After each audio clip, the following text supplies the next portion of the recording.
Hi children, today you are going to learn about human geography of Tamil Nadu. Okay, from geography lesson 7 this one. This one is the last lesson of your 10th standard. Okay, first human geography of Tamil Nadu they are saying, isn't it? That means Tamil Nadu. In this one, what are the geographical features it is useful for the human? That only we are going to check in this one. Okay, first we know very well that in our country, all over the India, we may say that everyone we are depending upon the agriculture. This agriculture, it is the word, it derived from the agar and cultura. Okay, the word it is derived from the agar and cultura. From this alone, we found the word agriculture. Actually, what is the meaning of it? Means it means the field and growing. It means the field and growing. Agriculture, it is not only we are saying that crop growing alone. Okay, here what are the things we are growing in the field? Everything comes under this one. For example, we may say about the sheep, goat, cow. What are the things we are growing in the field for poultry? Poultry farming also comes under the agriculture alone. Okay, everything, that means what are the things we are growing in the field? Everything comes under the agriculture. Agriculture, it provides the employment for the rural people on the large scale, we may say. On the large scale, it's providing the employment opportunity in the rural area. And also there is a strong link between the agriculture as well as in the economic growth. What is that one? The strong link between the agriculture and economic growth. Because so many industries, it is dependent upon the agriculture. We may say the agro-based industries. That agro-based industries, everything, it depends upon the agriculture. So, the economic growth, it depends upon the agriculture. Sugarcane, cotton, paddy, millet, so many things we are cultivating in Tamil Nadu. Okay, next we will move on to the, what are the geographical factors it is responsible for the agriculture in Tamil Nadu. In Tamil Nadu, the landform, climate, not only in Tamil Nadu we may say, all over world itself we may say, the geographical factors which affects agriculture are landforms, climate, soil and irrigation. According to that alone, we can able to cultivate any crops. Okay, any crops, or we may grow anything we may say. For example, I may say about the sheep. The sheep, it won't grow everywhere in the place. Okay, where there is the cool place, in that place, if you are growing the sheep, we may get the wool from that one. Okay, only in the cool area alone, we may get that one. And in where the hot that means the hot climate is there, in that place we may cultivate we may grow the goat, and also what is it, hen, everything. For hen and goat we are cultivating for the what is it, meat purpose. Okay, next here we are going to check about the not the livestock now. First we are going to know about the crops alone. Okay, after that only we are going to enter the livestock. First, we are going to learn about the crops. First, they are saying about the landforms. What are the types of the landforms we are having here in Tamil Nadu? Means we are having the landforms of plains. We are having the plains, plateaus, as well as the hilly regions. Okay, hills regions. But hills regions, it is not suitable for the cultivation of crops. Okay, that means so much of the crops we can't able to cultivate in the hilly areas in Tamil Nadu, I am saying, not in the other places in Tamil Nadu. And plateau regions, the soil, it is not that much rich in the nutrients like plains, because in the plains there is alluvial soil. In the plateau region we may find the alluvial soil as well as the black soil. So black soil, it is suitable for the cotton cultivation. In the plain regions we may cultivate the paddy, sugar cane, everything we may able to cultivate. In Tamil Nadu, the Kaveri plains, it is suitable for cultivating the rice. Okay, next we will move on to the climate. What type of the climate we are having in Tamil Nadu? Actually, Tamil Nadu, it is in the tropical zone that we know very well, which is near to the equator. The state, it experiences only the tropical climate. Tropical climate, that means the temperature in Tamil Nadu is relatively high almost. It is relatively high almost in the year. So only the tropical crops alone we can able to cultivate in this place. Water also here very limitations. Water also here very limitation. That means we are having only in Tamil Nadu we are having the rain-fed rivers, so it's not the perennial rivers. Northeast monsoon, it is a major source for the rainfall in the Tamil Nadu. And what are the plants we can able to grow here is major crop, most probably is the rice we are cultivating here. Actually, in alluvial soil is suitable for the rice as well as the wheat cultivation. But in Tamil Nadu, due to the climate as well as due to the water facility, we can able to cultivate in this alluvial soil only the paddy, not the wheat. Okay, soil. Already I told, soil also one of the factor for the agriculture. Soil, it is most important element that we know for the agriculture. It provides the essential minerals as well as the nutrition for the growth of the crops and also the vegetations. The regions of river valleys and also the coastal plains are the most agriculturally productive regions of the state, as they are covered with the fertile alluvial soil. Already I told, plain areas, plains, coastal plains we may say, and also the Kaveri plains we may say. These are all covered with the alluvial soil. Okay, that alluvial soil, it is useful for the growing the crops. Irrigation. Already I told that we are having only the rain-fed rivers, isn't it? That means monsoon rainfall, it is highly irregular a lot in Tamil Nadu. Irrigation becomes necessary for successful cultivation of crops in the state. Already we know so many irrigations, canal irrigation, drip irrigation, pivot irrigation, central pivot irrigation, everything we studied in our lower classes, isn't it? That all type of the irrigation only we are utilizing for the agriculture. And what are the types of agriculture? Next we are going to learn. Subsistence agriculture, it is known as the intensive agriculture too. Next, plantation agriculture. Next one is the mixed farming. Next one is the mixed farming. What are the types we are following in Tamil Nadu? I am saying here. Okay. In this subsistence agriculture, it is practiced all over in Tamil Nadu. Plantation agriculture, it is practiced only in the hill slopes. It is only in the hill slopes of the eastern as well as the western Ghats. Eastern Ghats and the western Ghats. And mixed farming. Mixed farming, it is practiced in the bank of the river Kaveri as well as the Tenpanai. Next, you are going to learn about the cropping seasons in Tamil Nadu. Major cropping seasons already I told in Tamil Nadu, isn't it? What are the cropping seasons? Already we studied in India. Kharif, Rabi, Zaid. I think so you people remember that one. Cropping seasons in India. Here cropping seasons in Tamil Nadu only we are going to see that one. Swarnavari, Samba and Navarai. Okay. The three types of cropping seasons are followed in Tamil Nadu. Swarnavari, the sowing period is April and May. Samba, for that one sowing period is July and August. For the Navarai, November and December. It is the sowing period. Harvesting period. Which is the harvesting period? Means for the Swarnavari, August to September is the harvesting period. And for Samba, it is the January to February. And for Navarai, February to March is the harvesting period. And what are the major crops it is cultivated during the Swarnavari period? Means millets and cotton only they are cultivating more there.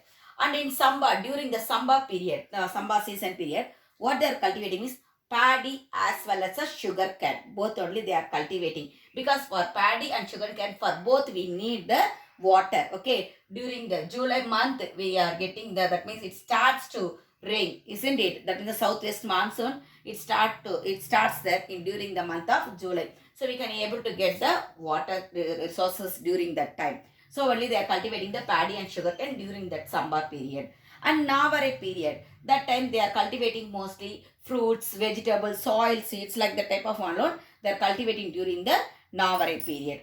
Now we are going to learn about the major crops in Tamil Nadu. What are the major crops in Tamil Nadu? It is cultivating in which are the familiar places that they are cultivating that crops only we are going to see now. Crops in Tamil Nadu already I told, isn't it? What are the crops? We will check there. Paddy, millets, pulses, oil seeds, sugarcane, cotton and plantation crops we are finding in Tamil Nadu. And what are the type of the paddy things are? Now we are going to check there. What are the things means? Ponni and Kichidi. Okay, Kichidi Samba they are saying, and Ponni rice. These both are the very major variety which grown in Tamil Nadu. Actually, you know very well that Tanjavur, it is known as a granary of Tamil Nadu. Isn't it? Granary of Tamil Nadu is Tanjavur that we know. And what are the places that means we are cultivating other than Tanjavur means Tiruvarur, Tiruvallur, Kanchipuram, Viluppuram, Kadalur and Tirunelveli districts we are utilizing for the paddy cultivation. And next stable food. First stable food for Tamil Nadu is paddy. And next stable food is millets. Okay. Millets. They are most probably what are the types of the millets we are growing here in Tamil Nadu means sorghum or jowar. That means a cholam. Cholam alone it is called as like that. And ragi. Ragi is kelvaragu they used to say in Tamil. And basra. Basra means kambu. Okay. These three things alone we are cultivating most probably in Tamil Nadu. And where we are cultivating this one is a sorghum. It is grown in the Coimbatore plateau and also in the Kamban valley. And ragi is also grown in the Coimbatore, Dharmaburi, Vellur and Kadalur districts. Basra, it is mostly cultivated in the Ramanathapuram districts, Tirunelveli, Karur, Perambalur and Salem districts. Okay. Next we are moving to the pulses. Pulses means you know that all type of the grams it comes under the pulses are black gram, Bengal gram, green gram, everything you know. They used to say as a urid dal, two dal, like that they used to say that all type of the dal also comes under the pulses. And also the grams also it comes under the pulses. The black gram, Bengal gram, everything comes under the pulses. Cowpea also it will come, horse gram, everything it comes under the pulses alone. Okay, in Tamil Nadu we are growing the black gram, Bengal gram, cowpea, horse gram, like that only we are growing in our place in Tamil Nadu. And also in Tamil Nadu it is very suitable for the pulses growing. Okay, the climatic condition it is suitable for the pulses growing. Most probably dried regions also we can able to cultivate the pulses. Okay, so only the Tamil Nadu it is suitable for the pulses cultivation. Most probably where we are cultivating these pulses means in all the districts of Tamil Nadu we may say, except the Chennai, Nilgiris and Kanyakumari. You know, other than that all the districts we are utilizing for the pulses cultivation. Next, oil seeds. Oil seeds, you know, what are the oil seeds? We, you know, groundnut, gingerly castor, coconut, sunflower, mustard, everything comes under the oil seeds. We are taking the oil from that seeds. These all the things we are growing in the Tamil Nadu. Apart from this one, what we are doing for food preparation, it is used in the industries as a lubricant also, and in the manufacture of varnish, soaps, candles, cosmetics and pharmaceuticals also we are utilizing these oil seeds. And groundnuts, it is a major oil seed of the state. It most probably cultivated in the Vellur, Tirunelveli, Viluppuram and Salem districts. And some of the things that means other than that coconut we may say. Coconut most probably we are cultivating in the Coimbatore, Tanjavur and Kanyakumari districts. Actually green revolution we are saying. When the green revolution it started, you know very well, isn't it? That second green revolution they are saying, that is the eco farming or organic farming. It is known as the second green revolution. In the first green revolution, they started to use the high yield variety seeds, isn't it? But in the second green revolution, they started the eco farming or organic farming. That means in organic farming, synthetic fertilizers, pesticides, growth regulator and livestock feed additives are not at all used. They are not at all used. That means the fertilizers, the chemical things we are not utilized in the second green revolution. This type of the farming rely on crop rotation, crop residues, animal manure, of off-farm organic waste and biological pest control to maintain soil productivity. This farming method is being adopted by only the very few farmers in the state. Not all the farmers they utilize that one. Only the few farmers only utilize this organic farming. Next, we'll move on to the sugar cane. It is the major crops that we know. Okay, this is known as the annual crop. It is known as the annual crops. I told that it need the high temperature as well as a high rainfall we need. That means a heavy rainfall we need. Where we are cultivating this one, Tiruvallur, Kanchipuram, Vellore, Kadalur, Tiruchirappalli, like that type of the places only, we are cultivating the sugar cane. Next, cotton. Cotton, it is the fiber as well as the cash crop. Fiber as well as the cash crop. Most probably, the plateau regions, it is used for the cotton cultivation. Because in the plateau regions only, we are finding in, that means in the Deccan Plateau, we are finding the black soil. Black soil is suitable for the cotton cultivation, isn't it? That means the Coimbatore, Tirupattur, like that type of the places we are cultivating the cotton. Most probably we may say about the Coimbatore alone we are, that means we are utilizing for the cotton cultivation more there. Other than that means Madurai, Ramanathapuram, Virudunagar, Tirunelveli, Thuthukudi, Salem and Dharmaburi also involved in this one. Next, plantation crops. What are the plantation crops? Tea, coffee, rubber. It comes under the plantation that we know very well, isn't it? That means next to Assam, Tamil Nadu only ranks in the second place in the tea. Okay, Assam only in the first place for the tea cultivation, and next we are saying about the Tamil Nadu. Tea plantation, it is found in the hills of the Nilgiris as well as in the Coimbatore. The Nilgiri we know very well, it is notable for the tea cultivation alone, isn't it? Coffee plants also grown in the Western Ghats as well as the Eastern Ghats. And it is also found in the hilly slopes of Dindigul, Madurai, Theni and Salem districts. As well as in the Yercaud, Kolli Hills, Kodaikanal Hills also, they are utilizing for the plantation crops. Okay, next here they given about the Tamil Nadu Tea Plantation Corporation Limited, which is the one of the biggest black tea producer in India with high quality colonial tea. Its plantation spreads over nearly 4,500 hectares. And also to promote the organic farming, a central scheme. It is named as a national project on organic farming. It was launched apart from general things. Like what are the general things? Creating the awareness, everything we are utilizing, isn't it? To that means to know about the organic farming to the people, we are utilizing all these things. But apart from that, what are the things we are utilizing? The scheme provides financial assistance through the capital investment subsidy scheme for agro waste compost production units. You may seen in the what is that one, the Kapan. In that film also they shown, isn't it, is the Surya. He showed about that manual waste, how they are that one converting into the manure. You may seen in that film also, isn't it? Like that only, what they are doing, the government, they themselves, they are encouraging the people to follow the manure, like the natural manures they are asking to utilize in the farming. That is known as the organic farming. What are the natural manure we are saying, that all the manures we may utilize for the organic farming, that it won't give any side effects to the people health. Okay children, thank you.